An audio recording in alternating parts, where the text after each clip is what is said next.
Friends, माझं नाव आहे प्रीती पाटील जगदने आणि मी तुमच्या समोर सादर करत आहे MPSC CSAT च्या 2019च्या कॉम्प्रिहेन्शनचं अनालिसिस. आपण पहिला व्हिडिओ पाहिलाच असेल. हे त्याचं कंटिन्युएशन आहे. हे पार्ट 2 आहे. ओके फ्रेंड्स, जे ही पहिल्या व्हिडिओमध्ये आपण सायन्स अँड टेकचे जे पॅसेजेस आहेत जे आपण बॅक साईडला सोडले होते, की लाईक आपण जे म्हटलो की आपल्याला जोही पॅसेज जास्त फॅमिलियर वाटेल आणि इझी वाटेल तो आपण परीक्षेमध्ये देखील पहिल्यांदा सोडवायचा आहे. तसंच आपण इथे करणार आहोत. सिलेक्शन ऑफ द पॅसेज आपल्याला जे चांगले वाटतं, जो सोपा वाटतोय तो पहिल्यांदा करतोय आणि लास्टला आपण सायन्स अँड टेक म्हणजे सायन्स अँड टेकचा पॅराग्राफ मी सोडणार आहे. फाईन फ्रेंड्स, चला तर मग स्टार्ट करूया. फर्स्ट जो आपला पॅसेज आहे आजचा तो आहे त्याच्यामध्ये पॅसेजच्या आधी सांगितलं होतं की आधी क्वेश्चन्स वाचून घ्या. म्हणजे आपल्याला काय होतं की क्वेश्चन्स वाचल्यानंतर एक प्रकारची आयडिया येते की काय पॅसेज मध्ये जास्त एम्फसिस करायला पाहिजे. फाईन, आता ह्या पॅसेज वरून तर दिसतंय, एक मिनिट, सॉरी, पॅसेज वरून दिसतंय का हा पॉलिटिकल म्हणजे इंटरनॅशनल रिलेशन वरचा पॅसेज आहे. त्याच्यामध्ये विविध देशाची कंपॅरिझन दिसत आहे. पहिला जो क्वेश्चन आहे तो आहे काँग्रेस पक्षाच्या वर्चस्वाची कारणे कोणती आहेत. म्हणजे ह्या वर्चस्वाची कारणे विचारलेली आहेत. कोणाची? काँग्रेस पक्षाची. आता हे पॅसेज मध्ये येईलच आपल्याला. आणि वरील उतारा कोणत्या राजकीय पक्षाशी संबंधित आहे. ओके, हे पण आपल्याला पॅसेज मध्ये येणार आहे. नंतर करेक्ट स्टेटमेंट इनकरेक्ट येतं आपल्याला टोन वन समजणार आहे. डॉक्टर भीमराव आंबेडकर आणि श्यामाप्रसाद मुखर्जी हे कोणत्या विरोधी पक्षाचे नेते होते. म्हणजे ह्या दोघांवर एम्फसिस करण्यात आलेल्या क्वेश्चन मध्ये की भीमराव आंबेडकर आणि श्यामाप्रसाद मुखर्जी हे कोणत्या विरोधी पक्षाचे नेते होते. नंतर काय, वरील उत्तरानुसार एक पक्षीय वर्चस्वाची कारणे कोणती आहेत. म्हणजे एक पक्षीय वर्चस्व अजून का आहे, कारणे कोणती, त्याची कारणे सांगायची. ओके फाईन फ्रेंड्स, आपण क्वेश्चनचं स्वरूप जाणून घेतलंय. आता आपण पॅराग्राफला इन डेप्थ समजून घेऊया. एक पक्षीय वर्चस्वाचा प्रत्यय येणारा भारत हा एकमेव देश नाही. जर जर हा कीवर्ड आहे. म्हणजे जर तुम्हाला सांगते की कशी कीवर्ड्सला आपण अंडरलाईन करायचे. तर हे एक पक्षीय वर्चस्वाचा जो वर्चस्व आहे प्रत्यय येणारा भारत एकमेव देश नाही. जर आपण विश्वाकडे दृष्टी टाकल्यास आपल्याला एक पक्षीय वर्चस्वाची इतर बरीच उदाहरणे सापडतील. परंतु हेच जर परंतु वगैरे शब्द असतात त्याच्यावरून आपल्याला लेखकाची टोन समजते. एखाद्या विषयाविषयी कसा आहे तो, पॉझिटिव्ह आहे, निगेटिव्ह आहे, तटस्थ आहे, तेच. परंतु भारतातील वर्चस्व आणि इतर देशातील वर्चस्वामध्ये महत्वपूर्ण फरक दिसतो. म्हणजे जे पण एक पक्षीय वर्चस्व भारतामध्ये झालंय आणि विश्वामध्ये त्याचं फरक आहे. त्याच्यामध्ये लोकशाही तडजोडीसाठी एक पक्षीय वर्चस्वाची खात्री इतर देशात दिसून येत नाही. लोकशाहीच्या तडजोडीसाठी एक पक्षीय वर्चस्वाची खात्री ही इतर देशांमध्ये दिसून येत नाही. काही देशांमध्ये जसे चीन, क्युबा, सिरिया मध्ये संविधानाने फक्त एका पक्षाला देशावर शासन करण्याची परवानगी दिली आहे. म्हणजे आपल्याला हे दिसते की संविधानाने ह्या देशामध्ये फक्त एकाच शासनाला परवानगी दिली आहे. काही इतर देशामध्ये जसे म्यानमार, बेलारूस, इजिप्त आणि ऑस्ट्रियामध्ये कायदेशीर लष्करी उपायामुळे एक पक्षीय राज्य प्रभावीपणे दिसून येते. ओके, काही वर्षापूर्वी पर्यंत मेक्सिको, दक्षिण कोरिया, तैवान ही एक पक्षीय वर्चस्व असणारी राज्य आहेत. म्हणजे काही वर्षापूर्वीपर्यंत ह्यांच्यामध्ये सुद्धा एकेशाही होती. मेक्सिको, दक्षिण कोरिया आणि तैवान मध्ये.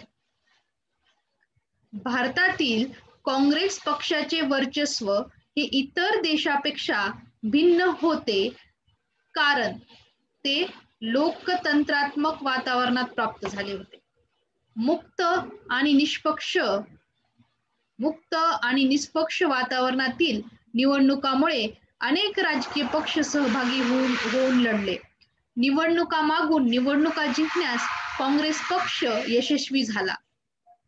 वर्णभेदाच्या अंतानंतर दक्षिण आफ्रिकेत आफ्रिकन नॅशनल काँग्रेसला वर्चस्व प्राप्त झाले त्यांच्याशी याची साम्यता होती. काही वर्षापूर्वी काँग्रेस नेतृत्व आणि विरोधी पक्षीय नेतृत्व यांच्यामध्ये मोठ्या प्रमाणावर एकामेकाप्रती सन्मान होता. स्वातंत्र्याच्या घोषणेनंतर प्रथम सार्वत्रिक निवडणुकीनंतर शासन करणाऱ्या अंतरिम सरकारामध्ये डॉक्टर आंबेडकर आणि श्यामाप्रसाद मुखर्जी सारख्या विरोधी नेत्याचा देखील कॅबिनेटमध्ये समावेश होता. म्हणजे आपल्याला हे पाहायलाच भेटते की ह्याच्यामध्ये डेमोक्रेटिक जे आहे, लोकशाही आहे, एक पक्षीय वर्चस्व आहे, याचं आपल्याला एक प्रकारे डिफरन्स इतर देशांसोबत आपलं कंपॅरिझन करायला भेटतंय. त्याच्यामध्ये पहिल्यांदा जे सांगितलं आहे की भारत एकच असा देश नाहीये की ज्याच्यामध्ये एक पक्षीय वर्चस्वाचा अनुभव आहे. जर आपण विश्वामध्ये बघितलं तर अनेक उदाहरणं सापडतील, परंतु भारताचं जे वर्चस्व आहे हे इतर देशाच्या वर्चस्वामध्ये फरक काय दिसतोय की लोकशाही तडजोडीसाठी एक पक्षीय वर्चस्वाची खात्री इतर देशांमध्ये दिसून येते. ओके, काही देशामध्ये जसे चीन, क्युबामध्ये एकच पक्ष आहे लोकशाहीसाठी, पण भारतामध्ये तसं नाही. काही इतर देशामध्ये जसं म्यानमार, बेलारूस, इजिप्तमध्ये कायदेशीर लष्करी म्हणजे तिथं लष्कराचा जास्त प्रभाव आपल्याला दिसून येतो.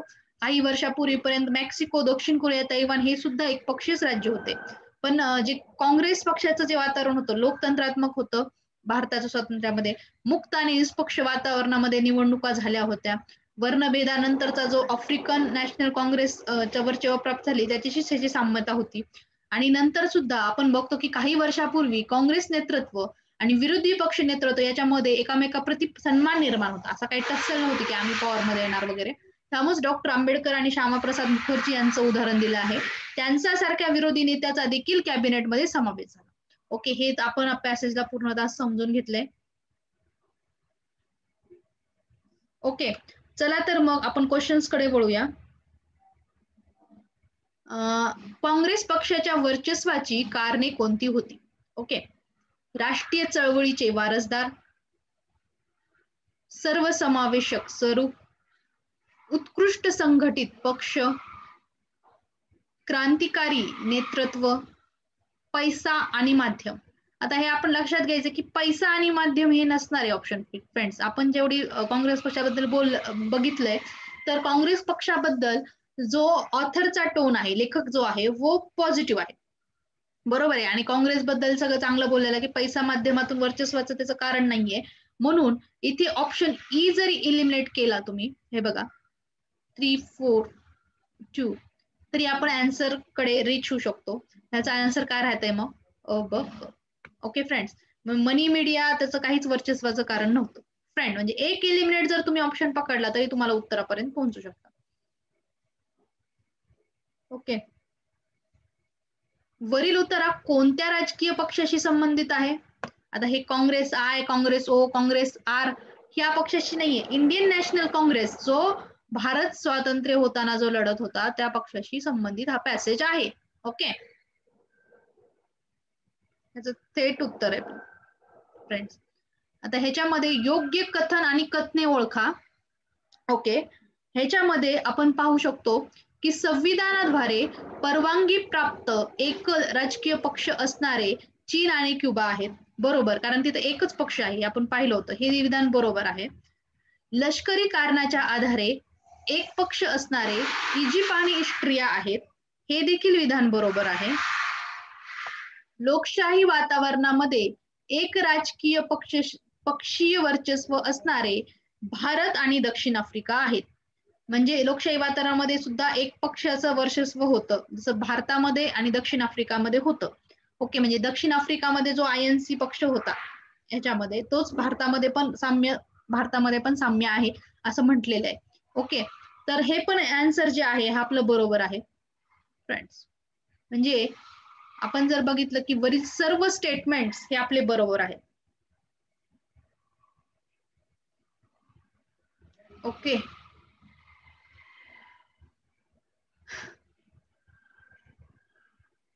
आता जो नेक्स्ट क्वेश्चन आहे तो आहे डॉक्टर भीमराव आंबेडकर आणि श्यामाप्रसाद मुखर्जी हे कोणत्या विरोधी पक्षाचे नेते होते? ओके, आता हा क्वेश्चन जो आहे खूप मस्त आहे फ्रेंड्स, की आता ह्याच्यामध्ये आपली टेस्ट होणार की आपण किती बॅकग्राऊंड नॉलेज अप्लाय करतो ह्याच्यामध्ये. आता ह्याच्यामध्ये सांगितलं आहे की भीमराव आंबेडकर आणि श्यामाप्रसाद मुखर्जी विरोधी पक्षाचे नेते असून त्यांना कॅबिनेटमध्ये जागा भेटलेली आहे, एवढंच वाक्य पॅसेजमध्ये आहे. ओके, ती कोणत्या विरोधी पक्षाचे होते, काय होते, हे तुमचं बॅकग्राऊंड नॉलेज अप्लाय करायची गरज नाहीये इथे. ओके, पक्ष सांगितलाय का कोणत्या विरोधी पक्षाचे, फक्त विरोधी पक्षाचे होते असं म्हटलंय. म्हणून ह्याचं डायरेक्ट आन्सर आहे वरील पैकी नाही. म्हणजे तुम्ही तुमचं बॅकग्राऊंड नॉलेज, जे मी फर्स्ट लेक्चर मध्ये सांगितलंय, की तुम्ही तुमचं बॅकग्राऊंड नॉलेज जे आहे ते पॅसेज सोडवताना वापरायचं नाहीये. ओके, तुमचं जे बॅकग्राऊंड नॉलेज आहे, जे पण जीएसजीकेचं नॉलेज आहे, इथे वापरायचं नाहीये तुमचं नॉलेज. ओके, आता 30वा क्वेश्चन जो आहे तो आहे वरील उतारानुसार एकपक्षीय वर्चस्वाची कारणे कोणती आहेत. ओके, आणि यावरील उतारानुसार एकपक्षीय उताराची कारणे कोणती आहेत.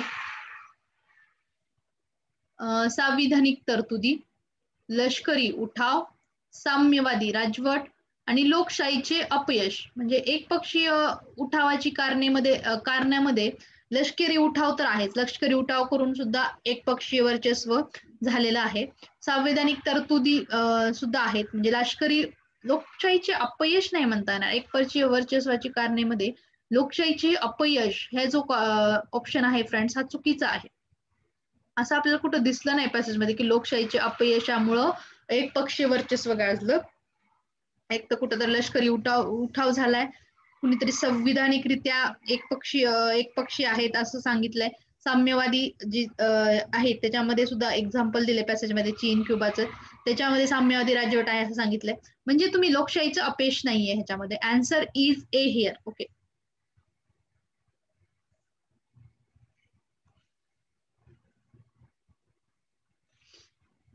चला आपण आता नेक्स्ट पॅसेज कडे वळूया. नेक्स्ट पॅसेज कडे वळण्याच्या अगोदर आपण क्वेश्चन समजून घेऊया.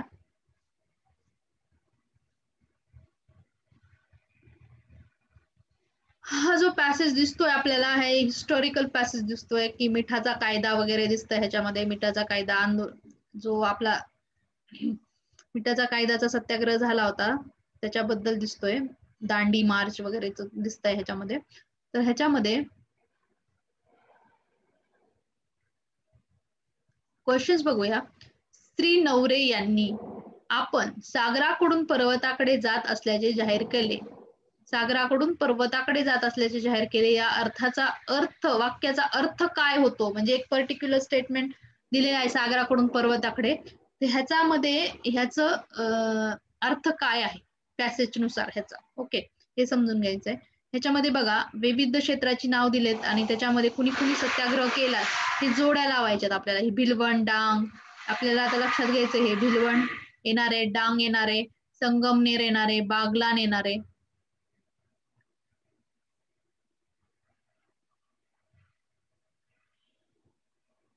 ओके, म्हणजे ह्याच्यामध्ये कुणी कुणी मिठाचा सत्याग्रह केलाय हे लक्षात ठेवायचंय.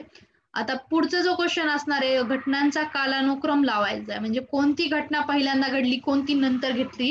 त्याच्यामध्ये भिलवड सत्याग्रह, मिठाचा सत्याग्रह, जंगल सत्याग्रह, समितीचे कार्यालय संगमनेरचे स्थापन, जंगल कायदे सर्वप्रथम कुणी आणलेत हे आपल्याला लक्षात घ्यायचंय.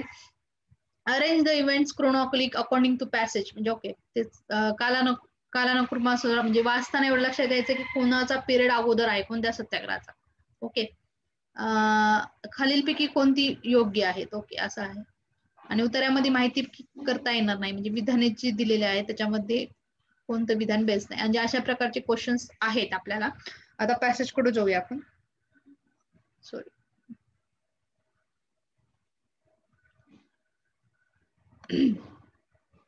आता बघा, मिठाचा कायदा मोडण्याचा कार्यक्रम संबंध मे महिन्यात राबवल्यानंतर काँग्रेस कार्यकर्त्यांनी जंगल विषयीचे कायदे मोडण्याची मोहीम हाती घेतली. म्हणजे मिठाचा कायदा मोडण्याचा कार्यक्रम मे महिन्यात झाला होता. म्हणजे मिठाचा कायद्याचं लक्षात ठेवायचंय आपल्याला, क्रोनॉलॉजी लावायची. मे महिन्यात मिठाचा कायदा मोडवला, म्हणजे मिठाच्या कायद्यासाठी आहे.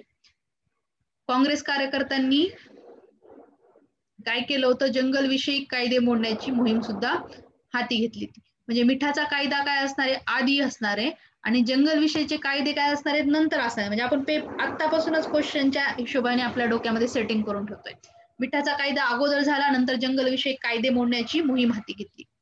ग्रामीण भागातील माणसांना जगण्यासाठी जमीन, जनावर, जंगल या 3 गोष्टीची गरज असते.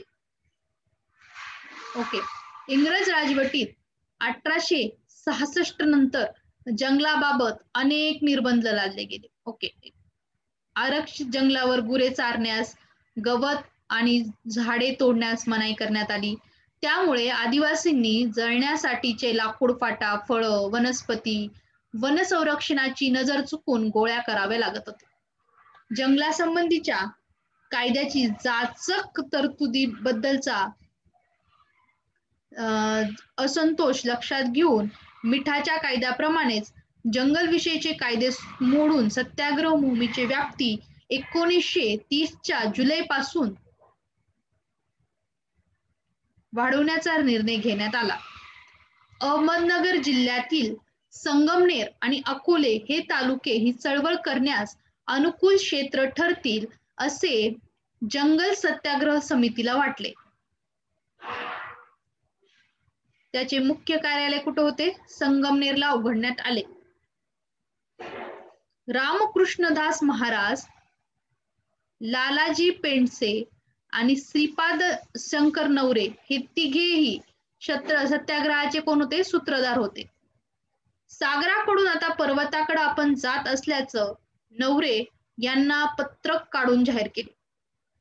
म्हणजे कशासाठी म्हटलेले बघा, सागराकडून पर्वताकडे जात आहे म्हणजे तुमचा जो मिठाचा सत्याग्रह ह्याची व्याप्ती अजून जंगलाच्या ह्याच्याकडे वाढत आहे, असं त्याच्यामुळे काढलं असं मी. सागराकडून आता पर्वताकडे आपण जात असल्याचे नवरक यांनी पत्रे काढून जाहीर केले. या सत्याग्रहात तर्कतीर्थ लक्ष्मण शास्त्री जोशी, श्रीनिवास सरदेसाई, भाई सट्टा यांनीही भाग घेतला आणि कारावास भोगला. 22 जुलै 1930 रोजी संगमनेर आणि अकोले तालुक्यात आषाढी एकादशीच्या दिवशी एकाच वेळी 20 ते 22 ठिकाणी सत्याग्रह करण्यात आले. कोपरगाव आणि राहुरी तालुक्यातही जंगल सत्याग्रहाचे लोण पसरले होते. कायदेभंग करणाऱ्यांना अटक करण्यासाठी पोलीस गेले तर हजारो लोक प्रतिबंध करत असल्याचे अनोखे दृश्य चंदनपुरी आणि सावरगाव या खेड्यात दिसले. ज्याच्यामध्ये कोपरगाव आणि राहुरी तालुक्यात जंगल सत्याग्रहाचे लोण पसरले होते. म्हणजे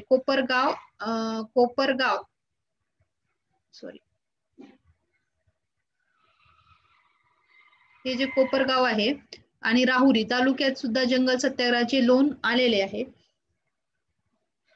कायदेभंग करणाऱ्यांना अटक करण्यासाठी पोलीस गेले.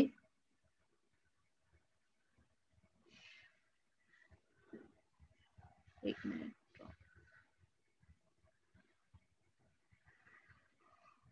कोपरगाव आणि राहुरी या तालुक्यात जंगल सत्याग्रहाचे लोण पसरले होते. कायदेभंग करणाऱ्यासाठी अटक करण्यास पोलीस गेले तर हजारो लोक प्रतिबंध करत असल्याचे अनोखे दृश्य चंदनपुरी आणि सावरगाव या खेड्यात दिसले. नाशिक जिल्ह्यात सटाणा, बागलन, कळवण या क्षेत्रात देखील जंगल सत्याग्रह जोरात होता. दादासाहेब गद्रे, महंत सीताराम शास्त्री आणि तर्कतीर्थ लक्ष्मण शास्त्री जोशी हे बागलानातील सत्याग्रहाचे प्रमुख नेते होते. डांग हा तर जंगलाचा प्रदेश, तेथील कोळी आणि ठाकर आदिवासी देखील जंगल सत्याग्रहात ओढले गेले. वनचराईसाठी लादलेला कर व त्याच्यातून वसूल करणे सरकारी नोकरांना अवघड होऊ लागले. सशस्त्र पोलिसाचा त्यांचा धाक वाटेनासा झाला. 5 ऑगस्ट ला बागलनतील भिडवड येथे जंगल सत्याग्रह करण्यात आला. तेव्हा हजारो शेतकरी सहभागी झाले आणि मिठाचा कायदा, जंगलाबद्दलचा कायदा मोडण्याच्या कार्यक्रमामुळे आधीच जागतिक महामंदीच्या लाटेमुळे गाजलेल्या शेतकऱ्यांनी मोठ्या प्रमाणात सत्याग्रह म्हणजे अगोदरच जागतिक ह्याच्या म्हणजे क्रमानुसार आधीच ह्याच्या अगोदरच जागतिक महामंदीच्या लाटेमुळे गाजलेल्या शेतकऱ्यांनी मोठ्या प्रमाणात सत्याग्रह आंदोलनात जसा सहभाग घेतला तसा आधीच्या चळवळीला कधीच घेतला नव्हता. म्हणजे हे जे आहे पॅसेज पूर्ण फॅक्च्युअल आहे, आपल्याला बघितलं तर आपण. पण त्याच्यामध्ये मिठाचा जो कायदा आहे तो त्याचा उपक्रम मे महिन्यात राबवल्यानंतर काय केलं, जंगलाविषयक कायदे मोडण्यासाठी सुद्धा मोहीम हाती घेतली. त्याच्यामध्ये मेन रिझन काय होतं की ग्रामीण भागातील माणसांना जे जमीन, जनावर, जंगल जी होती, 3 गोष्टीची गरज होती. पण ह्याच्यामध्ये 1866 मध्ये जंगलाबाबत जो कायदा केलता इंग्रज राजवटीने, त्याच्यावर अनेक निर्बंध लादले होते. त्यामध्ये आरक्षित जंगलावर गुरे चारण्यास, गवत झाडे तोडण्यास मनाई करण्यात आली. त्यामुळे आदिवासींना जाळण्यासाठी लाकूड, फळे म्हणजे हे सगळे जे आणायचं होतं त्यांना चुकून आणावं लागत होतं. आणि जंगलासंबंधीच्या कायद्याची जाचक तरतुदीबाबत सगळीकडे असंतोष तर होताच. त्याच्यामुळे मिठाच्या कायद्याप्रमाणे जंगलाविषयीचे कायदे सुद्धा मोडण्यात आले. 1930 जुलै पासून वाढवण्याचा निर्णय घेतला. त्याच्यामध्ये अहमदनगरमधील संगमनेर आणि अकोले हे तालुके चळवळ करण्यास अनुकूल असे वाटले. जसे जंगल सत्याग्रह समितीला वाटले, तिथे मुख्यालय त्यांनी संगमनेरला काढलं होतं. त्याच्यामध्ये मेन जे नेते होते त्याच्यामध्ये रामकृष्णदास महाराज, लालजी पेंडे आणि श्रीपाद शंकर नवरे हे तिघे हे सत्याग्रहाचे संगमनेरमध्ये सूत्रधार होते. सागराकडून पर्वताकडे जात आहे असे नवरे यांनी पत्रक काढून जाहीर केले. या सत्याग्रहात तर्कशिस्त्र लक्ष्मणशास्त्र जोशी, श्रीनिवास सरदेसाई असे भाई सट्टा वगैरे नेते होते. 22 जुलै 1930 रोजी संगमनेर आणि अकोले तालुक्यात आषाढी एकादशीच्या वेळेस 20 ते 22 ठिकाणी सत्याग्रह करण्यात आला आणि कोपरगाव आणि राहुरी तालुक्यात देखील जंगल सत्याग्रहाचे लोण पसरले होते. कायदेभंग करणाऱ्यांना अटक करण्यात पोलीस गेले तर हजारो लोक प्रतिबंधक असल्याचे अनोखे दृश्य चंदनपुरी, सावरगाव मध्ये दिसले. आता हे त्यांनी पहिलं संगमनेरचं एक्झाम्पल घेतले, अकोल्याचं. दुसरं जे एक्झाम्पल घेतले ते नाशिक जिल्ह्यात सटाणा, बागलगान, कळवण तालुक्यात देखील जंगल सत्याग्रह झाला. त्याच्यामध्ये दादासाहेब गदे, मोहन सीताराम शास्त्री आणि तर्कतीर्थ लक्ष्मण शास्त्री जोशी हे बागलांमध्ये सत्याग्रहाचे प्रमुख नेते होते. डाग हा तर जंगलाचा प्रदेश आहे, तेथील कोळी, ठाकर हे देखील आदिवासी जंगल सत्याग्रहात तिथं उतरले होते. वनचऱ्यासाठी लादला कर त्यांच्याकडून लसूल करणे व सरकारी नोकराला अवघड होऊ लागले आणि शस्त्र पोलिसांचे धाक वाटाणा गेला. म्हणून 5 ऑगस्टला बागलन भिलवड येथे जंगल सत्याग्रह करण्यात आला. म्हणजे पहिला जो केला होता तो संगमनेरला झाला, नंतर बागलन भिलवडला झाला. त्याच्यामध्ये सुद्धा हजारो शेतकरी सहभागी झाले. मिठाचा कायदा, जंगलाबद्दलचा कायदा मोडण्याचा कार्यक्रम आधीच महामंदीच्या लाटेमुळे गाजलेला शेतकऱ्यांनी मोठ्या प्रमाणात सत्याग्रह आंदोलनाचा सहभाग घेतला. म्हणजे ही पूर्ण आपल्या पॅसेजची अंडरस्टँडिंग. फाईन. आता क्वेश्चन्स कडे वळूया आपण.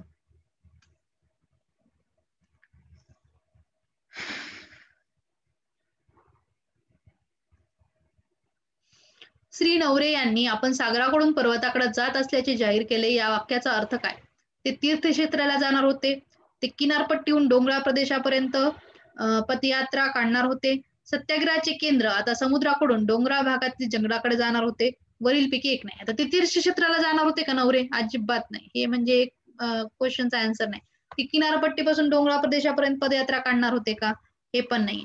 म्हणजे हे जे मोस्ट अप्रोप्रिएट ऑप्शन आहे ते सत्याग्रहाचे केंद्र जे आहे आता समुद्रापासून ते जंगलाकडे जाणार होते, म्हणजे तुमचा जंगल सत्याग्रह होणार होता. म्हणजे ऑप्शन काय याचं थर्ड आहे. ओके. आता बघूया दुसरं जो आहे आपला भिलवड, डांग, संगमनेर ह्याच्यामध्ये भिलवड साठी जो आपला ऑप्शन आहे, भिलवड साठी जोड्या लावामध्ये भिलवड मध्ये आपण बघितलं की कोळी आणि ठाकर. भिलवड मध्ये याच्यामध्ये जंगल सत्याग्रह समिती. ओके.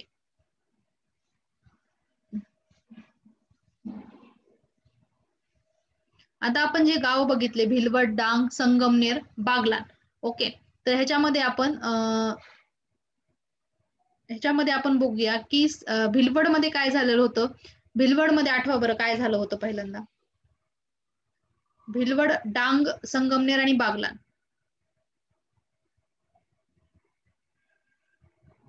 आता बघा बागलांमध्ये जंगल सत्याग्रह जोरात होता. आता ह्याच्यामध्ये बागलांमध्ये जंगल सत्याग्रह होता. त्याच्यामध्ये जंगल सत्याग्रहाचा ऑप्शन आहे का बागलांमध्ये?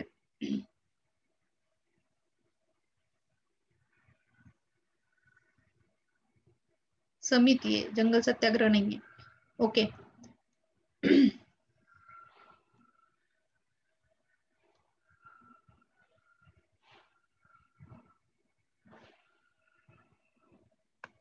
आता हे भिलवड येथे जंगल सत्याग्रह करण्यात आला होता. बागलाण येथील भिलवड येथे जंगल सत्याग्रह करण्यात आला होता. त्याच्यामध्ये स्वतः हजारो शेतकरी तिथं सहभागी झाले होते. म्हणजे भिलवडमध्ये काय झालं होतं, हजारो शेतकरी सहभागी झाले होते.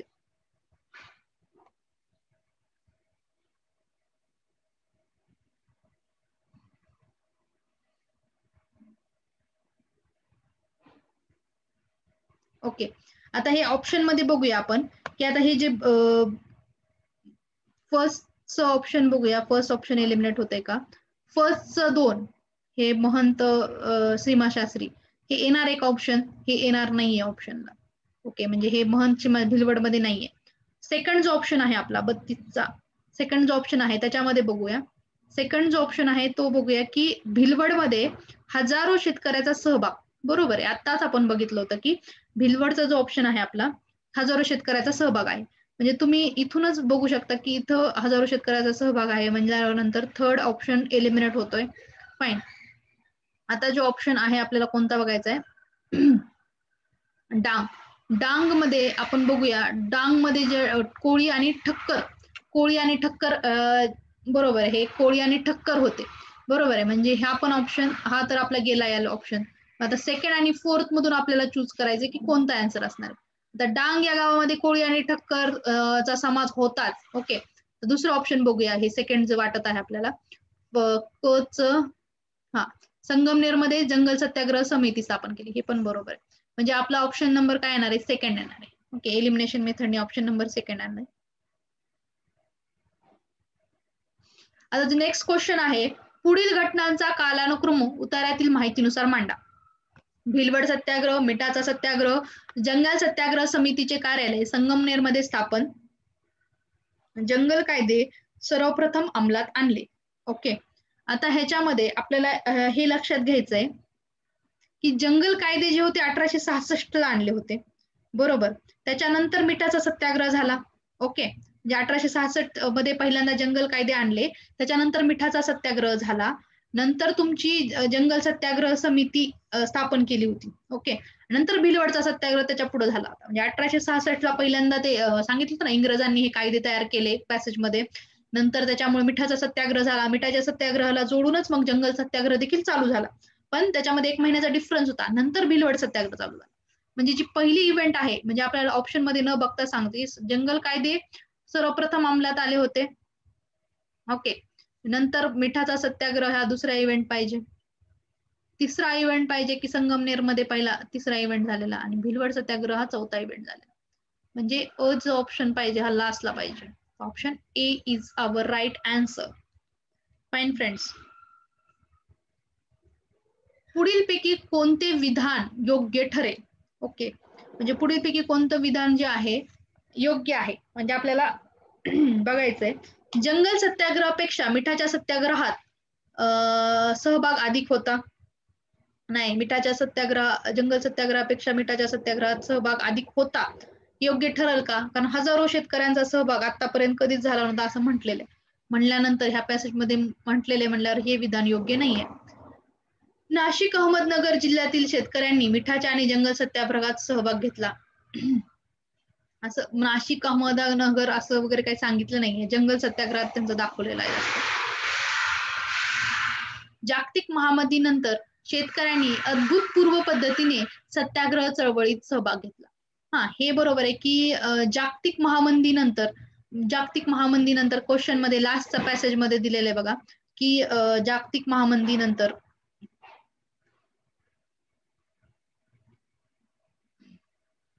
हे जागतिक आधीच गाजलेल्या लाटेमुळे गाजलेल्या शेतकरी मोठ्या प्रमाणात सत्याग्रह आंदोलनात जसा घेतला, आधीच्या चळवळीत कधीच घेतला नाही. हे जे आन्सर आहे हे डायरेक्ट इथून फेच होत आहे. फाईन, म्हणजे ऑप्शन जे आहे 34चं आपलं हे थर्ड आहे. फाईन. उतार्यामध्ये दिलेल्या माहितीवरून पुढीलपैकी कोणते विधान हे करता येणार नाही? म्हणजे कोणतं विधान जे आहे हे आपण सांगू शकत नाहीयेत ह्याच्यामुळे. ओके, जंगल सत्याग्रह समितीचे मुख्य कार्यालय अहमदनगर जिल्ह्यात होते, हे सांगू शकतो ना, संगमनेर अहमदनगर ते झालेलं आहे. लक्ष्मण शास्त्री जोशींना जंगल सत्यात भाग घेतला व कारावास भोगला. आता ते आहे की अनेक लोक कारावासामध्ये टाकले होते. ओके. आषाढी एकादशीच्या दिवशी कोळी ठक्कर जमातीच्या लोकांनी सत्याग्रहात सहभाग घेतला आणि चंदनपुरी सावरगाव भिलगड येथील सत्याग्रहामध्ये हजारो लोकांचा पाठिंबा होता. हे तर कन्फर्मली सांगू शकतो की चंदनपुरी भिलवड येथे हजारो सत्याग्रहाचा पाठिंबा होता. याचं कार्यालय अहमदनगर मध्ये होतं, हे सुद्धा बरोबर आहे. आता ह्याच्यामध्ये लक्ष्मण शास्त्री जोशींनी जंगल सत्याग्रहामध्ये भाग घेतला आणि कारावास भोगला आणि आषाढी एकादशीच्या दिवशी कोळी ठक्कर जमातीच्या लोकांनी सत्याग्रहात सहभाग घेतला. आता हे बघा की आषाढी एकादशीच्या दिवशीच त्यांनी सहभाग घेतला का कोळी ठक्कर लोकांनी, हे आपण बघायला पाहिजे एकदा पॅसेजमध्ये, की कोळी ठक्कर जमातीविषयी असं काहीतरी सांगितलंय का की आषाढी एकादशीच्या दिवशीच घेतलाय वगैरे असं काही. आता बघा की इथे सटाणामध्ये होते आणि दादाबाई हे ठीक आहे, ही कोळी ठक्कर बद्दल आपण अंडरलाईन केली. डाग तर जंगलाचा प्रदेश आहे, तर कोळी ठक्कर हे आदिवासी जंगलात सत्याग्रहात ओढले गेले आणि ह्याच्यामध्ये आषाढी एकादशीच्या दिवशी नाहीये. आषाढी एकादशीचा जो आहे अकोले कालिकेत हा झालेला होता. आषाढी एकादशीच्या दिवशी अकोला तालुक्यात, संगमनेर आणि अकोला तालुक्यात, म्हणून हे विधान चुकीचं आहे. Third one.